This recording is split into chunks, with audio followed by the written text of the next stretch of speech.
যে 5টি পয়েন্ট বলবো, সেই 5টি পয়েন্ট যদি আপনি মেনে চলেন তাহলে আপনি ডায়াবেটিস মুক্ত জীবন পেতে পারেন। ডায়াবেটিসে এটাকে কন্ট্রোলে রাখতে হলে আপনাকে প্রথম কথা স্ট্রেস ফ্রি হতে হবে, পরিমিত ঘুম হতে হবে, 7 থেকে 8 ঘন্টা ঘুমানো, স্ট্রেসটাকে বর্জন করা। স্ট্রেস বর্জন করতে গেলে আপনাকে যোগা করতে হবে, একটু মেডিটেশন করতে হবে, আর তারপর একটা শরীরচর্চা করতে হবে। শরীরচর্চা আপনি অ্যাটলিস্ট কিছু সময় না পেলেও 30 মিনিটস ওয়াক করুন, ওয়াকে কিন্তু অনেক কাজ হয়। এর মধ্যে ওজনটাকে আপনাকে নিয়ন্ত্রণ রাখতে হবে। ওজনটা নিয়ন্ত্রণ করতে গেলেও আপনাকে ওয়াকের মাধ্যমে বা এক্সারসাইজের মাধ্যমে করতে হবে। এটা যেন না বাড়ে, আপনার হাইট অনুযায়ী আপনাকে ওজনটাকে নিয়ন্ত্রণ করতে হবে।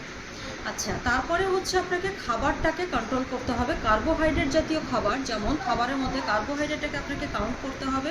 কার্বোহাইড্রেটের সঙ্গে আপনাকে হাই ফাইবার জাতীয় খাবার নিতে হবে, তার মধ্যে একটু প্রোটিন রাখতে হবে এবং সামান্য যেটা গুড ফ্যাট, ওমেগা 3 ফ্যাট, সেই ফ্যাটটাকে রাখতে হবে।